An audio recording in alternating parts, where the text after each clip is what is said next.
Hello and welcome into the form. We've got a lot to get through on the form today, and we've joined by the big team, of course, of Lee Thinnes here in the studio. We've got Bevan Sweeney and, of course, Aidan Rodley joining us to go through what is a huge day of racing coming out of Trentham. Of course, Group 1, Albasti Equiworld, New Zealand Oaks. This is what you can expect on the show. We'll chat about the New Zealand Oaks and talk about the leading chances, race trackers to see what we've got coming up in the future, weekend features in terms of a preview there, weekend harness preview with Craig the Whale Thompson, and then we'll wrap it up with best bets. The New Zealand Oaks is the Group 1 feature coming up on Saturday for the three-year-old fillies, of course, over 2,400 metres out of Trentham. Bevan, we'll get to you just to find out how conditions are looking for Saturday. Well, it's been very, very dry down this part of the world, BP. There was very little rain through the early part of the week. Soft 5 yesterday. They were putting rain on overnight. Haven't seen an update about exactly how much has gone on, but there are some showers across the remainder of today, Friday and Saturday morning, in fact. So I think they're just putting a little bit of moisture in that track to ensure that it is safe and okay going into the race day. But I think all in all, it'll be okay for a good day of racing. Yeah, the Albasti Equiworld New Zealand Oaks is the feature. Let's have a look at the market for you. And a tricky market to try and get a handle on. It's been the same with the futures, to be honest with you, over the last few weeks. Kelly Alpharasha is the favourite at $4, still bang on. Also bouncing out of the Sunline Vase, was very good in that race at $4.80. Positivity, the winner of that race, at $6.50. Polkatutinus at $8.50. Of course, the winner last Friday in the Lowland and Livid Sky at $8.50. is in single figures. Lee, first of all, let's talk about how they jump out of the gates and where they position up over 24. Yeah, obviously a full field of 16 with the new gates they're using at the moment. So, look, there seems like a lot of speed in the race, though. They get a nice run down the straight to the winning post. So, thought they'd be positive on positivity again as well. Sign of Peace led last start, and if Justify That gets a run in the race, looks like the natural leader with Harlow Rocks, a little bit of pace from the outside, and you've got a horse like Kelly Alpharasha is going to get a nice run just off behind the speed. All right, let's have a look at some key videos, and of course the Little Avondale Stud Lowland Stakes, which was moved to Taupo last Friday, where we see the win of Polkatutinus. Bevan will bring you in and a couple of other horses to talk about here. Harlow Rocks up on speed, Race Ace and Sign of Peace finish in the money. She's leapt out of the ground and she's done a good job to win here last Friday, Bevan. Yeah, I'm not going with the name. I looked it up. It's called Beautiful, so we'll just call it the Beautiful one. Yeah, came off a really nice rail position and put him away really quickly. Clearly the other eye catcher is Race Ace out wide, but look, unknown going into that really, and Leith put him away with a fair bit of authority. So it's a good lead, and albeit with this race transferred, I just got a niggling feeling about where this all sits. I actually thought she went really well. Look, she's got a new jockey, Warren Kennedy, on this week. Look, she had the line really well. I know it was at Taupo, but I think the 2,400 metres at Wellington is really going to suit her. Yeah, absolutely. We went and saw her yesterday. She's in very good order with Chad Ormsby, and like she's come through the race really well. Like Bevan said, it is just that 8-day turnaround rather than the normal longer split between a Lowland Stakes and a New Zealand Oaks. But yeah, Polkatutinus, it's one we're going to have to practice a little bit before Saturday, Bevan. Well, we don't have to. Too much is Positivity. It was very good in winning the Sunline Vase. It hasn't been the tried and true race with, of the last 10 New Zealand Oaks winners, the last 12 New Zealand Oaks winners, 10 have come through. It might be 10 actually, and 8 come through the Lowland, so 2 come through the Sunline Vase. Out wider on the track, there's our favourite. This is Kelly Alpharasha, but Positivity showed plenty of pluck to hold her off.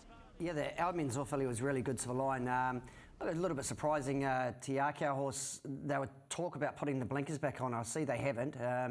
But she's another one that, you know, she's definitely going to get the 2,400 metres, and IP sticks, so it's a big plus. All 3 races we're going to show you, we're just going to add to this puzzle because it's very, very difficult to work out. I thought Positivity was really good, sustaining off a forward position to kick and kick quite so strongly. So Kelly Alpharasha maybe has to find a fraction for mine, and just a little bit uncomfortable with how short the 2 favourites are in this race. Still Bingham was good out wide.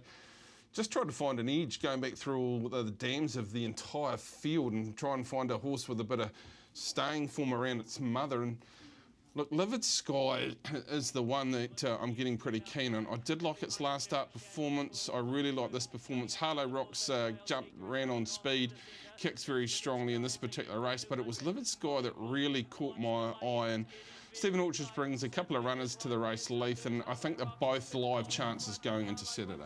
Yeah, still banging on $4.80 favourite. Stephen Orchards is sitting on 98 group listed wins, so he's getting close to that 100, so he's got two really good chances on Saturday. Yeah, interesting to see that Still Bang On wasn't so good that day. Had missed a little bit of work, missed a jump out leading into that race, which Livid Sky did have. She was really good, hitting the line strongly in that Alice Fillies Classic, but maybe Still Bang On, by virtue of a really strong finishing third in the Sunline Vars, may just have the edge of the two, but not a lot between them. Okay, let's hear from some of the leading contenders around the New Zealand Oaks. First of all, Andrew Forsman, the trainer of Positivity. Going well. She got tripped up when she last went to Trentham on an off track, so we'll be hoping it doesn't rain for her. She's a big striding filly who will be better off, yeah, if she can get a firm track to gallop on. What about her training this week? What have you asked of her? Her and Moonlight Magic had a good strong gallop Tuesday morning together over a bit of ground, and both worked really well. Moonlight Magic's been a really interesting horse. She's produced some pretty encouraging performances, especially as she gets up in trip, hasn't she?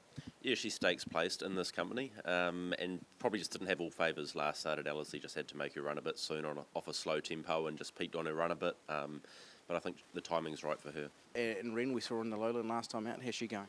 Yeah, she's on the up as well. She's had a bit of a funny preparation. She won a race and we gave her a freshen up. She went straight to New Plymouth first up over 1,800 metres on a rain-affected track, which she didn't really handle. But needed the run, then improved a lot into the Lowland the other day. It was an improver's run, and she'll be the horse on the up. Yeah, really pleased with the progress. It was a bit of a funny run race. She got attacked through the mid stages of the race, which is unfortunate. And the track was just chopping out a wee bit as well. She sort of dipped and dived in the track down on the inside of the fence, and I think it was a lot better run than the placing suggested. It had been obviously a bit of a mixed up preparation with the Lowland obviously being abandoned originally, so I think that run will really have her at a peak on Saturday, and I think she's a real staying filly and she'll run a big race. She just got edged out at Taupo by the stablemate Sign of Peace. How's she going? Yeah, she's a filly with a bit of timing. She'd had a long time between runs, between her maiden mile at Te Herenikau obviously, and a big step up to the Lowland, and it had been a length of time between runs, but it was a big performance stepping up in class to that time. She's, I think, peaking at the right time. Her work this morning was exceptional, and I think, yeah, she's a filly that's bred to stay, and I think she'll run up the 2,400 metres better than most. Terrific. I was a bit worried that she was back last at Ellerslie, but that run that she put in was outstanding. Best sectionals. So, bigger track at Trentham. We've got to be quite happy. Her sectionals in that race at Ellerslie, basically second best in the race, and yet the run didn't look that good. Sam Weatherly rode her. He said big Oaks chance, galloped her yesterday, and he said he thinks she's on the right one. She's really good. She had a nice staying piece of work here yesterday morning, and she worked to the line really well because she's not much of a track worker, but she put in a really nice piece there yesterday. So, look, she comes in with a little bit under the radar. She took on the older horses in the 65 here without a lot of luck here at Matamata, and she hit the line really well, and she was strong through the line too. She really indicates that she's going to run out 2,400 metres. So look, she's laid a good bit of race day fitness behind her, and that's certainly going to hold them in pretty good stead. If the soft track comes and the real staying test of 2,400 metres, it's one thing is she's got a ton of fitness behind her. So, and she should appreciate a wee bit of giving the ground too. So, no, we're really pleased with her. She's a tough, robust, sound filly that's really held up to a long preparation well. Time for some selections now, team. Bevan, we'll get to you first of all. What do you like in the Oaks? It's so wide open. I've landed with Livid Sky. Been with it for a period of time. It was unlucky behind Molly Bloom a couple of starts ago. First look at that last start performance, you're going, not sure, but she probably was looking for 2,400 metres already. Stephen's put a lot of work into both of these fillies' legs. I think they'll be the fittest in the race. I think Livid Sky's drawn to get a beautiful sit just midfield on the rail and get put to sleep. So I'm going with Livid Sky to be this year's Oaks winner. Yeah, obviously Stephen Orgis has got two really good runners, good chances in the race as well. So I'm going to go the other way, Still Bang On. I think going to end up jumping out of gate 8. I think Matt Cameron knows her now. She's probably going to be just off midfield, and I think if she gets clear run in the straight, she's going to be awfully hard to beat. Here's a heap of chances, I think, isn't there? But I've landed on the same horse as you, Leith. I've gone with Still Bang On as well. So we're all with Stephen Ortridge, but with different horses, obviously. She was beautiful yesterday when we went out and did that shoot with her.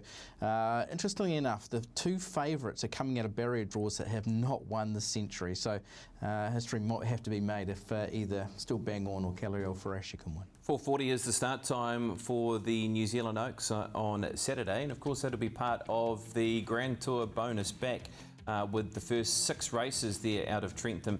You get that opportunity with the bonus back, running 2nd, 3rd or 4th, and your first bet with the bookmakers up to that value of $50. And of course, look out for Channel 64 Trackside Premiere, where Philippa Morris and also Matt Cross will be taking you through all the action there from both sides of the Tasman.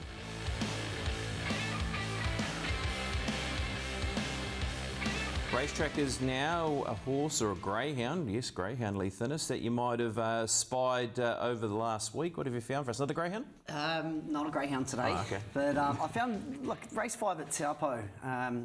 Look, there was a couple of really good runs in this race. The favourite was really good of O'Sullivan's, Tom and Marchi. But I found Sways and Stay, Roger James and Robert Wellwood.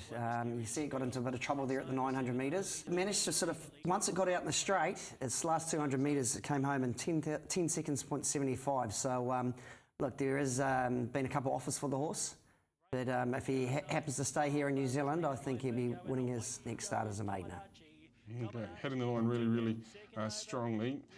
Allocate has had 3 runs in, has got back, and you can see it there in the red cap back and behind them. Could have come to the outside, in all honesty, and been very, very competitive on this occasion. Tries to come through the middle, and it's only the last 50 metres that this horse has actually tried, and man, has it got a fair bit to offer. It'll run Saturday, special condition, maiden over 1,400 metres, and it's at double figures. It should go close. I'm going to take you to the last race at Ellerslie of New Zealand Cup Week, and the horse out in front is Major, who had done a ton of work from barrier 20. Well, actually, it didn't actually have to work too hard, but obviously from a wide barrier draw to get across to lead, you are working. This is a race that favoured the swoopers. Clearly, look at the sectionals. They're all coming from the horses from well back and running, and that's where most of the late runs come from. This horse carried top weight of 60 kilograms, did it from a wide draw, and in the end did it quite comfortably. So Major from the stable of Matthew Faber. We're going to head across the Tasman, head west. Lombardina is a runner that was beaten at Pinjarra. Now, as we pick it up, the horse is coming out of a trailing pocket with the hyphenator aboard, went round at a really short quote. This horse, who was outside leader, got away from them, really built the revs late, and the key for mine was pass the line. It was right up alongside that horse that was in front and get the right splits. Next time to the race, isn't that right piece of luck? That horse should be cashing in. Overall, though, the track is from the team. Leith, so Wednesday, the one that he was liking, Allocate, Major, and Lombardina for myself out of Western Australia. Chance to look at some of the weekend features now, and we do have another meeting to bring on board as well. That is out of Tauranga. So what's happening there weather-wise, Aidan? Yeah, it looks like there's a little bit of showers and things, but not too bad for Tauranga. Where, as you can see from the graphic coming up here, that we are running probably on a good forward track, rail out 1.5 metres, and of course this only a week out from their big Group 2 Japan International Trophy. That's right. This is an interesting race, this one, with $50,000, isn't it, where we see the return of Mustang Valley in the race at $6.50. You have Fashion Shoot in there at $3.60. St. Bathans, who of course was only just narrowly beaten, a part of Kennedy's Magical 7 in the Ritual. Then you've got Carmen Line at $3.80, and Maria Farina sits at $4, a horse that goes back up to the 1,400 metres. Leith, we'll get to you, and this is the trial of Mustang Valley recently. Yeah, it's a really strong field, this. Look, obviously, Nako Haley claims 3 kilos, so we get down to 60 kilos. I think it would be just a more of a bit of a fitness run for the following week, or maybe the Tiara breeders. So look, she's definitely trialled up pretty well. She looks like she does go pretty good fresh, but I just think I'd rather just sit and watch her this week. Yeah, maybe just she might have been looking for a little bit more rain, especially with the big weight that she carries even after that claim. But don't forget about how good she was. What a Group 1 winner a couple of times through the Hawke's Bay Carnival, running terrific races such as the 5th placing in a Doncaster. I think they'll be more inclined to go for a Group 1 Thoroughbred Breeder Stakes in 3 weeks. This was a super run from Maria Farina. Obviously there's concerns about her getting beyond 1200 metres, but just save for this last run, as she was forced to do in the King's Plate. She was terrific late.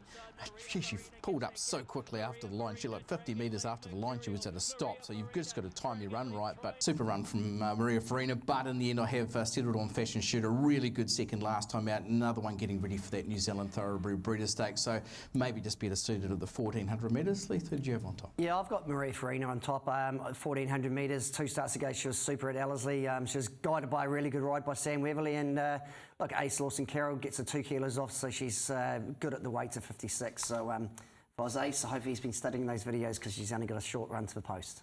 You're looking forward to that $50,000 feature there out of Tauranga. Let's head back to Trentham now, and it is the Wellington Guineas we'll have a look at now. This is the market for race number 7. Irish Legacy, the favourite at $3.30. What a huge performance from this horse at just start number 2 after missing the start. Leith saw some Wits End at $9, Geriatrics at $9, Grail Seekers at $9, Moa Down at $9, and even Tokyo Tycoon in the race with blinkers on, drawn barrier number 1 for OP Bossum. Let's a look at the market. What's happening off the map here, Leith? Yeah, it's certainly a full field of 14 go round as well. So, look, I thought Moa Down will probably be maybe lead or up the ante, probably led his last 2 starts. Tokyo Tycoon's mapped to get a perfect run, sort of 3 back on the rails. Going to be hard for Sam Whitty where he ends up. Hopefully he can just sort of tuck in somewhere, sort of 4th one out, but it's a big field. So, look, Irish Legacy normally gets back in her runs. She's a little bit awkward out of the gate, so she's probably going to get back in. Pericles, he's another horse who'll get back off the speed. Let's go to the Mufasa now, and a race where it's a good reference because we've got Moa Down who runs into 2nd position, and Bevan Irish Legacy. Boy, this was a run off the back of how she won first up. She's been slow away and she's really ripped home here strongly, and an unlucky 3rd. Massively unlucky. I've got a sneaking suspicion she's not far off the very best 3-year-olds around. Of course, she has that breeding on her side to suggest she'll be very, very smart.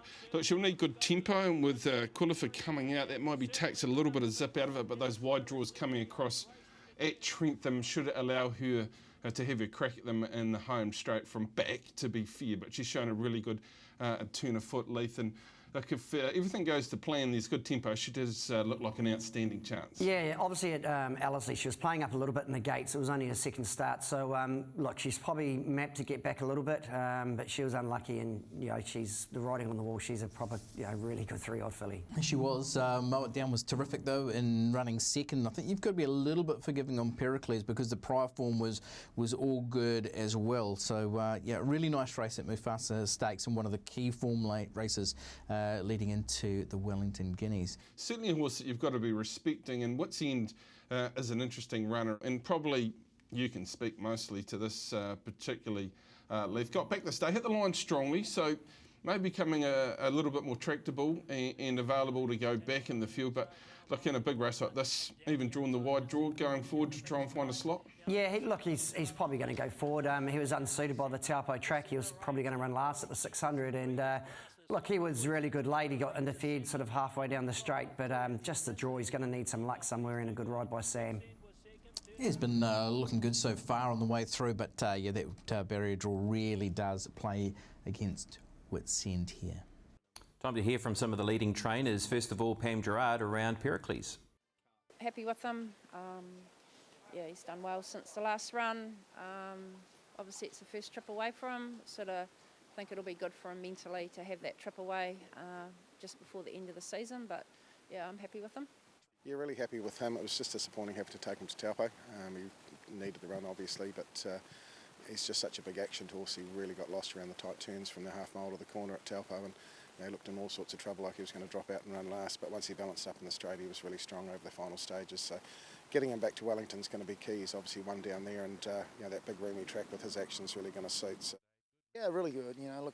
Grail Seeker, we tried her over ground, and she just she wanted to get along a wee bit there at Te Rapa, and we just thought she was a little bit better at one corner. So we gave her a couple of weeks off and freshened her up, and she came in. She worked a smashing piece of work here yesterday morning. She worked up really well, and she's a high-class filly, and she's been group performed before. And whilst it's a strong field, she's gonna race really well. Yeah, he done a wee bit of work there Saturday and again on Tuesday morning, and he's a terrific track worker. He always comes with high levels of training there, and look, he's coming out of a good win at 65 last start against older horses and against the bias of the day, and he really stuck his head out and tried hard, and at that 1400 metres seems to be a sweet spot. So look, he won't mind a bit of give in the ground, the big roomy straight down there, going left-handed. He's a fit colt at the moment, and he seems to be right in the zone. Look, this will be their last runs for the campaign as well. Mow It Down, she's just been terrific. Last start was amazing. She got caught wide, she kicked strong. She looked the winner at about the sort of 150, even the 100. I think the effort told the last little bit, beaten by a nice horse.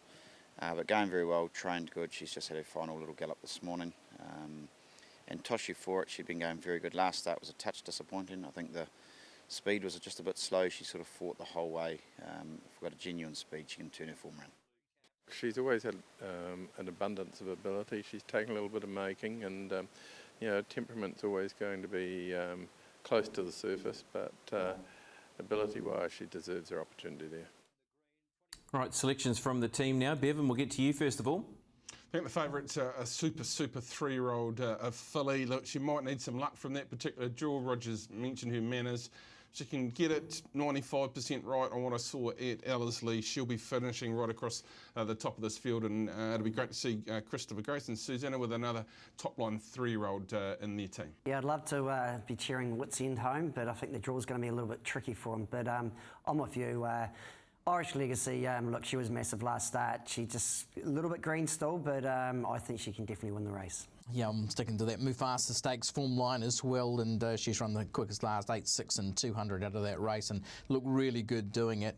So, yep, I'm with Irish Legacy as well. Right, full house on Irish Legacy. Let's get to another feature, and it is the Wentwood Grange Cuddle Stakes, race number 6 on the program. This is for fillies and mares. Group 3, 1600 metres. Farrellione, $3.80. What has been a great spring and summer for this horse, including a Group 1 placing, is the favourite at $3.80. You've got a Group 1 winner in Belclair in amongst it. No Rain Ever, we heard from Bevan, as we saw in that previous video, is hitting around $10 for the Cuddle Stakes. Speed-wise, what happens off the map here, Leaf? Yeah, I thought Belclair probably maybe leads by default a little bit. Rocket Baby's got speed. No Rain Never, handy last start. Farrellione would just sit off the tempo. Reputation's probably got to come across from the outside draw as well. So, look, it looks like there's going to be a nice even speed in the race. Let's get to the Westbury Classic. First of all, Bevan, and this was Belclair. She went round at a big price when winning on this occasion and also beating Farrellione. She generally does go around at a big quote, doesn't she, this particular mare? Track was probably playing right on speed on this particular day, so she had a few things in her favour, but she's a big, strong mare who can roll along. You leave her alone at your own danger. Farrellione's going really, really well as well. She could do this again if she gets here by default. I just thought Kelly Coe might push forward from its draw. And so Belclair might sit outside Kelly Coe, or Belclair might go across Kelly Coe and put Kelly in the trailing position. But I'm with you, there should be enough. But if they leave this mare alone, Belclair, they might be in a fair bit of trouble at Trentham. Yeah, she was a little bit disappointing at Otaki, Belclair, but I think the sort of softer track, she didn't really like it. Sam's back on, she knows her well. She's won twice on the course. Yeah, I definitely like her as a top 4 chance. Yeah, I mapped it the same way as you, Bevan. I actually had Kelly Coe leading with Belclair sitting on her outside. And that being the case, Belclair's got to be awfully hard to beat. I'm just a little bit worried. There's a bit of rain in that forecast for Friday night. And as Leith said, she just really doesn't go on a wet track. Her effort in the Westbury Classic, top notch. But then Farrellione's just been super, and in some very good races. Her run in the TAB Classic at Trentham at Weight for Age was absolutely top draw as well. Next one we're going to have a look at here, Sugar Sweet coming through in the second placing. This is a couple of starts back at Tohuniko in the Wairarapa Thoroughbred Breeders' Stakes. Apostrophe and Calico also in here, but further back. The concern, Leith, is that Sugar Sweet has gone on to just block the copybook a little bit in the Rangitoto Classic last time out. Yeah, I'd sort of put a line for that last race. It was at Ellerslie. She was having her first start right-handed. Back to left-handed at Wellington, she's won there before, and look, she's another one who's probably going to sit just behind the speed, and look, she's an honest filly, so I'll give her some chance. I'll give her some chance as well. I'm with you, Leith. Just forget she went round at Ellerslie, slow away, got back. There was just no chance it was getting in to that particular race. Its prior form one's very, very good. Town Cries had a great season, and she was good enough to be very close to Chichilian and flying home when seen to Trentham last time, and I think she will handle a little bit of cut in the track as well. So another niggling draw for Sugar Sweet, where she gets to in the run, sort of had her back and wide. This horse should have won, really, this particular race. We don't see the first part of the race, and that is Contribute, who was poleaxed as it went past the post the first time, got back last. Just watch this run. It got held up 3 or 4 times in the run to the post. And I know it's 2,000 to a mile, Leith, but it is a big mile at Trentham. So I'm saying that this horse is much better and probably should be closer to favouritism than it is. Yeah, she was really unlucky. Look, obviously you've got to trust Robbie Patterson. He knows what he's doing, so I don't think it's a problem going back to the mile, even though she hasn't won at that distance. But look, she was really unlucky, so I think she's awfully hard to beat. Yeah, absolutely. Yeah, luckless, definitely. It won the Taranaki Cup a couple of starts back, beating home Hayo Sasbom, who's a race rival here today. Contribute, definitely one of the key chances in this. Couple of trainers to hear from around the Cuddle Stakes. First of all, Roger James with Apostrophe. It's going to be, I think, 7 weeks between runs. That really suits her. She's light frame mare, she's lightly raced mare. At her best, she's up to it. She's a lovely mare, going to be better next year. She's had quite a long season. She's never put in a bad run yet. Copped a little bit of a wet track, lost some shoes last time at Wellington, so forget that. It was still a very, very game run. She is coming to the end of the season. She'll be staying down there for a spell, but nice little race for her. Down on the weights, last thing in the season for her. Yeah, she never goes a bad race. Selections now for the Cuddle. First of all, from you, Bevan. I'm going to go with the Robbie Patterson role to continue. What a massive thrill it must be for Rob to be over with Puntura for the All-Star Mile. But I think this mare should get a run 3-4 back the fence, so she'll need a little bit of luck to get out. Whether they go quick enough up top to really let her get into the race, I'm not 100% sure, but I think Maddie Cameron will suit her. She does need a strong rider. I thought she was really unlucky last time. Good win prior to that. So I'm with Contribute at a reasonable sort of quote. I'm off Reputation. I think a great Eastway chance. Kyle Wilson-Taylor's over here from Brisbane. He's a really good jockey as well. So, look, 2 starts ago, she got loose going out of the parade ring and she bolted to the start. So to be beaten 3 lengths and lose shoes, it was a super effort. So I think she's a great Eastway chance. I'm going to go back to that Westbury Classic form. Had I been 100% confident it was going to be a firm deck, then I'd probably go Belclair, but I'm going to go the other way, just expecting that Farrell Leone will just appreciate the any given track conditions. Obviously, the run in the TAB Classic at Group 1 level under these similar conditions is a very good point to BP. Let's have a look at another feature race. It is the Lincoln Farms Lightning over 1,200 metres. Favouritism in the race is I'm Wonderful Tonight, a horse who did finish into 4th position at this venue 3 starts ago when beaten less than a length behind Mercurial. Mercurial, the winner of the Telegraph at $4.50. Petrucci has support to it, $4.50. We Will Rock at $7. Is that so? At $9. Leith, we'll get to you in terms of the speed over the 1,200 metres. Yeah, plenty of speed in this, BP. Bradman from the inside, probably just sitting behind the leaders. Mercurial's got speed. Idyllic looks a natural leader with Is It So sitting outside, and We Will Rock, the blinkers come off. So he's going to give those back markers every opportunity in this race. Right, we'll have a look at a video for you. First of all, it is Mercurial. Now, this is the horse who finished into 3rd position here, Mercurial, and of course it was in the King's Plate here, Bevan. And as we know and as we mentioned, a Group 1 winner 2 starts ago at this venue. Yeah, and that's got to be a massive, massive plus. What it isn't is it's carrying 59 kilos against a couple of nice horses down on the 53. But again, it was another brave effort, maybe just fractionally better the other way of going this particular horse, in my opinion. But that's up in the laps of the gods, really. But it'll be very, very competitive. Gate's good. It'll jump, put itself right there, and I can see it right there at the finish, just whether that 59 plays a part late. Yeah, we didn't see what happened at the 900 metres there. He got put through the rail. He was lucky to stay on, Joe Dahl. Look, he was really good in that. It was a stronger race. Look, I know he's got 59, but he's won the Telegraph. He loves the place, so I've got him on top. Okay, and what a preparation he's had. Congratulations to Stephen Marsh. His team firing at the moment, and he's done a super job with Mercurial. I actually thought the runner Petrucci was pretty handy as well. Finished pretty much right alongside Michael McNabb, a kilogram over, so there's no weight advantage there. But Petrucci was terrific in the Concord at Ellerslie a couple of starts back, and that was my top selection in the race. Next one we have a look at here, we'll take you to the Otaki run and see here Bradman making very, very good ground. Had won a couple of starts back, beating home Ace Royal, was able to turn the tables on this horse here, and geez, the head down at the right time. I'm not so sure this is the A-grade form, Leith, but some terrific runs. Yeah, there were some really good runs in the race. Obviously the track was off as well, so if they get the same sort of footing that they do on Saturday, you know they're going to handle the track. How good is Bradman going in recent times? His last couple of performances have been outstanding, coming from the clouds, which has been a little bit against what we've seen in recent times, but I'm sort of with you boys that I'm not sure this form line will really stack up on Saturday.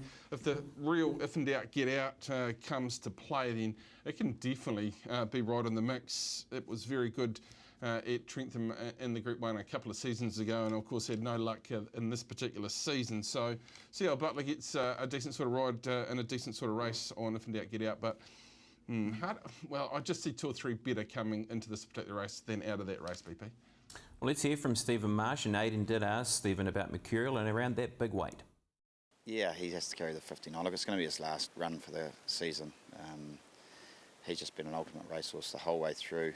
Obviously a Group 1 winner 2 starts ago. Last start, nearly got put down, still picked himself up, ran 3rd. Look, he's got to carry the 59, and he's got to give a lot of those horses a lot of weight. It's going to be very tough, but you know, he's a very good horse. He loves the shoot of Wellington. He's won a couple of times, and he'll go out for a very good, well-deserved break after this. Yeah, she's great. She went out for a little freshen up after the BCD, and she's just come back happier than ever. And just been doing some different things with her, taking her jumping, taking her to the beach, and she's super. Bevan, selections now to you first of all for the Lightning. Just going a little bit outside the square on this one. I smell a rat with Guy Lowry and Leah's Idenboss around We Will Rock. Of course, we last saw it at Te Rapa in the first big event of the spring after coming back from Australia. They also had a decent sort of spell. Blinkers are coming off, which is of some interest around him today. I think he'll track the speed up. Well, he's throwing in at 53 kilos. I think he's a major player. We Will Rock. Yeah, I'm happy to stick with the top weight. Look, he's been super consistent this season. I know he's got the 59 kilos, but he just loves that Trentham track, and I'm happy with the $4.50 and $1.90 a place. Yeah, real respect around him. I think on Wonderful tonight comes in 4 kilograms better, and I've got to say I really do have a lot of respect for We Will Rock, but I'm going to stick with Petrucci on top, guys. All right, let's look at the Lincoln Farms Lightning Handicap. We're going to head across to Tasman now because an opportunity to have a look at the All-Star Mile, and we've got a lot of Kiwi interest around this race with Desert Lightning, who sits at $21, and Puntura, who's in the race at $61. Mr. Brightside, going to be awfully hard to beat at $1.80, and Pride of Jenny is the $3.60 second favourite. We'll have a look at the couple of Kiwis, and Aidan will come to you first of all. This is Desert Lightning, and of course he really does deserve a shot at a race like this. This was the race that got him that golden ticket into the All-Star Mile. Yeah, I think he would have got an invite anyhow, considering the invitations that went out late. He was very good. He was terrific in the TAB Classic earlier in the season, but this win, beating home Legato, top-notch from Desert Lightning. He's really come of age this season, and Vinnie Colgan heads over to ride him for Peter and Dawn Williams. Love to see him run well, Leith. Yeah, I reckon he's a huge chance. Look, obviously, if Legato was in the race, she'd be running as a second favourite, so... Look, there's plenty of speed in the race. Princess Jenny's the leader, and Vinny will be just stalking her somewhere, so I think the Caulfield track's really going to suit him. I'm with you. I think he's disrespected in the market. It should be much closer to the top end of this particular market. He was very good that day. He's clearly gone to another level. He'll sit himself right on speed, and outside Mr. Brightside. Sort of shrugged my shoulders a little bit about this particular race. So I think he's right in this race if Mr. Brightside was to have a bad day. We'll need that. Puntura, though, heads across. Look, it's an afterthought. Let's be frankly honest, after his run at Otiki where he was going out and then he was going up north to run for the bonus. But at his best this season, the big fella's just been dominant on a couple of occasions. Look, they'd possibly want a fair bit of rain with him to be truly competitive, but Leithy deserves a shot. Yeah, hey, look, he gets 100,000 just to turn up, so I'm sure like the owners are going to have a good time over there, and it's probably one of those things that, you know, once in a lifetime opportunity. So no, I'm happy to see him in the race. I think he deserves a shot. You know, his run in the Thornton Mile was super. It didn't go quite so well at Otaki last time out, but when you get an opportunity like this, you grab it with both hands, and that's what Connections have done. And we wish them all the best as well. Yardstick horse in the race is the former Kiwi, Mr. Brightside. Geez, he's been a hell of a horse. He's won 16 of 31, a multitude of those at Group 1 level, including the Futurity Stakes last time out, which he beat home Pericles and Buffalo River. Super horse. He's just in terrific form under the conditions. Awfully hard to beat, Lee. Yeah, he loves the track there as well at Caulfield. Like, he's just come back bigger and stronger this year, and I think you know, it was boosted at $2 on the tab, so I'm all around that. I'm happy to run him through my multis on Saturday. There's just something different about those champion sort of horses, isn't there? And that's his attitude. He just grips the bridle and grips the ground and gets there no matter what is against him. So he's the clear top selection in the race. I thought Monamek was pretty good there, of course, for our old mate Jason Tarn. He sort of hit the line nicely that day, but very hard to get away from Mr. Brightside as the winner of the All-Star Mile. Yeah, I'm happy to have a little bit on Desert Lightning to be in the top 4. But yeah, I think Mr. Brightside, he's boosted at $2. I just love that bet. Leith, any inside Earl on Holy Mans, who did chase home Desert Lightning in that Aotearoa Classic? Yeah, look, I know Brendan and Joe are going over to see the race, so look, it's definitely got some chance from the gate. Gate 3, Blake Shannon, he's a leading rider in Melbourne at the moment, so there's a little bit of, you know, he's just not there to make up the numbers. Yeah, absolutely. Clear top selection though is Mr. Brightside. He's a beauty. Well, and as Leith said, there may be that little top 4 play. It could be an option around Desert Lightning, but the team all with Mr. Brightside and is boosted at $2. You can catch all the preview action on Saturday morning on the Punters Lounge, where Matt Cross will be in the chair.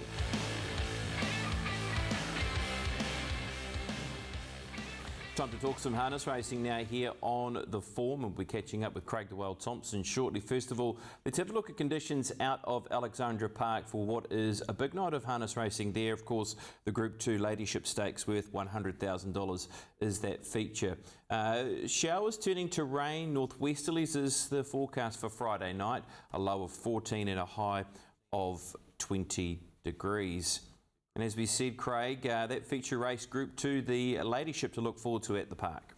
Yeah, of course, last year BP taken out by the champ Millwood Nike. It's a good field. I reckon it's one of the better fields I've seen in a long time because there's a lot of quality here. You've got, as we look at the market, All You Need Is Me at $2. You've got the likes here of Coastal Babe, who's won 2 Harness Millions and also a Group 1. She's $4.50. Duchess Megs it. Would you believe the Oaks favourite is $5? Why? Because she's drawn 1 the second row. Needs a bit of luck, but a bit of overs. Ruby Rose at $7 and Treacherous Baby for Mark Purdon. Of course, took the race last year with the champ Millwood Nike out at double figures. Going to have a look at a couple of videos. The first of them is All You Need Is Me. In Alexandra Park, they don't come much better on debut than this filly. She rolled forward, found the front. It wasn't a weaker company race, but gee, 41 lead-up time here and was too good for Always Be Elite.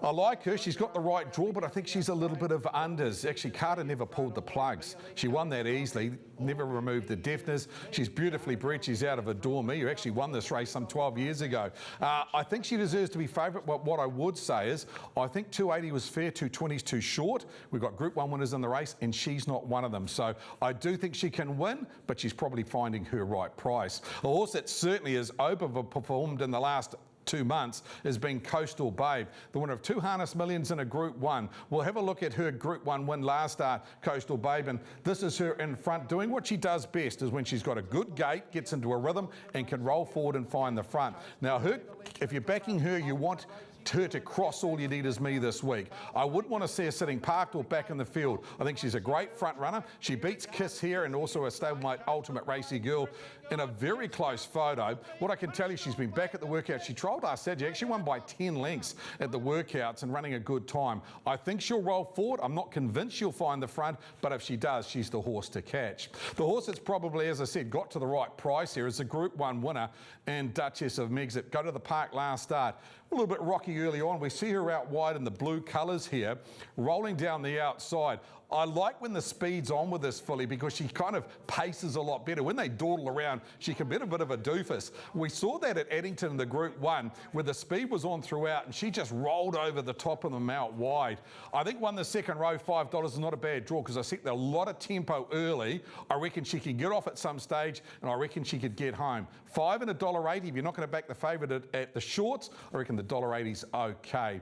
My best, not my best, but I think the each way bet in the race is definitely Duchess Megxit. I think she's a filly that can certainly power home late in a strongly run race, and I think there's enough tempo on this race that she can get some money. I'll talk to hopefully Stephen Reid about Coastal Babe. We'll also hopefully talk to Mark Purdon about his runners as well, and we'll catch up with Crandell Getty, get an update on Republican Party, and of course the favourite in the Group 2. As far as the Oaks market goes, it's not that far away. We're less than 8 days away. You can see Duchess Megxit at $2.60. Now she's equal favourite with All You Need Is Me. This is going to be very much barrier draw favouritism. It won't matter with Duchess Megxit because she's got no gate speed, but Coastal Babe and All You Need Is Me both need good draws and they're second and third favourites. Ruby Rowe adds so much interest to this race because she's a late payment for the Caduceus, paid $7,500 to get into it, and we know her quality winning at her last 2 starts. Really good field, BP, one of the better Caduceuses I've seen in a long time. Of course, last year taken out by the champ Millwood Nike. A good night of racing there out of Alexandra Park. We do have 2 race meetings to look forward to on Friday night. And the next of them is out of Addington. So this is what we can expect there in terms of their early start. Of course, Crusaders will be playing just over the back fence as well at 7 o'clock against the Hurricanes. So we've got a low of 3 and a high of 15 with our race meeting out of Addington. The key feature we need to talk about here, Whale, is race number 7, where we've got Oscar Bonavina and also Muscle Mountain in the race in the Lamb and Hayward. It's great to have Muscle Mountain back, BP. Let's be honest, we needed him. We needed him for Cambridge in a month's time, and he's back at trial. We'll talk about the trial very shortly. Let's have a look at the market, how they line up. Small field, but it's very tactical. It's the 2 favourites off the back mark here. Got $1.75 about Oscar. He's got race day fitness. Muscle Mountain hasn't. $2 about Muscle Mountain. You're getting out to $12 for the other couple, including Mystic Max and Midnight Dash. Also High Energy, $21 from the All Stars. Had a nice trial the other day. This is Oscar Bonavina winning at his last start. You can see him here. He's got to the outside of the Grey Flash Smoke and Bander. Little bit rocky around the bend, Oscar. For a moment there, I thought, gee, he's going to roll out of his gate, but Natalie got him steadied, and once she did, immediate acceleration. He's chasing 7 in a row, Oscar Bonavina, and as I said, what he's got that Muscle Mountain hasn't got is race day fitness. He's been up and racing through Christmas. I do think he's the horse to beat, and I actually think $1.75. I don't say that lightly. I think $1.75 is actually okay for him and what I think is a 2-horse race. His main danger is Muscle Mountain. We got to see him back at the Rangiora trials last week, so we picked them up here. He's in the trial. There was only 3 in this, 1 at a gallop. The horse that's in front's only a 3-race winner, so you expect Muscle Mountain to roll over the top of them. Benny got a little bit urgent on him. He just wanted to give him a real good hit out. He ducks up the inside of Mighty Logan here, and he does hit the line quite nicely. 57.8 for him. Well, that's nothing more than track work. I think he'll improve off this run. He's obviously not screwed down for it. He's been off the scene for a long time. He'll be better for it. If he got the right run and he happened to lob a 1-1 or got in front of Oscar Bonavina, I think the race will change. But I do think Oscar BP, he stands out for many. He's one of the better bets of the day at $1.75. Yeah, can't wait for that. And as you mentioned, of course, a build-up towards that tab trot on Grins Night out of Cambridge on the 12th of April. Don't forget to the promotions around the first 2 races out of both venues, where we'll have a bonus back if you'll first bet with the bookmakers and it finishes second or third, a bonus bet up to $50 on races 1 and 2 coming your way out of Alexandra Park and Addington.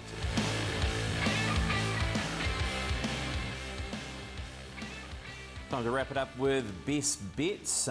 Leith, what have you got for us? Yeah, I'm going to take you to Roseville on Saturday, race 4, the 2-year-old race, the TAB Pogo Stakes. Gatsby, he was massive first up, and you have a look at the horse on the inside, won during the week. Rosalind Star, won by 2.5 lengths pulling up, so the form out of the race is pretty strong. So, look, James McDonald on this week, he's only paying $2.40, but I'd just maybe put a little sneaky bet on at 26s in the Golden Slipper as well. I'm going to Trentham. I thought it was a really difficult program to assess, so I'm going with the horse I think that has a really high ceiling. That is Irish Legacy in race number 7 on the program. We'll need a little bit of luck, but if it gets it, I think it'll be winning one of the features on the program. I'll go to the 2-year-old race to kick us off at Trentham. Really taken by what we saw from Hakushu on debut. Came from last after over racing early. Really closed off well to finish into second position with all the best splits out of the race. Several rivals coming out of that race, but Hakushu my best in race 1. BP, how about you? What did you go for? I went to Tauranga in a maiden race, race number 2. Like the chances of CX a horse that is trained by the Alexanders. Had a couple of placings so far. Did troll really well at this venue and does have a sticky gate, but maybe a horse that can be ridden cold and trying to finish over the top of them, where there isn't a lot of exposed form around a few runners in race number 2 at 1:13. Craig Dwell-Thompson has found us Melody Banner on Saturday afternoon out of Young Quinn Raceway. CX is my best out of Tauranga. Hakushu for Aiden, Irish Legacy for Bevan, and Gatsby there for Leith in the Pago. Big thanks to the team that have joined us, Bevan Sweeney, Aidan Rodley, Leith Innes here in the studio with me. That's the form for this week. Happy punting.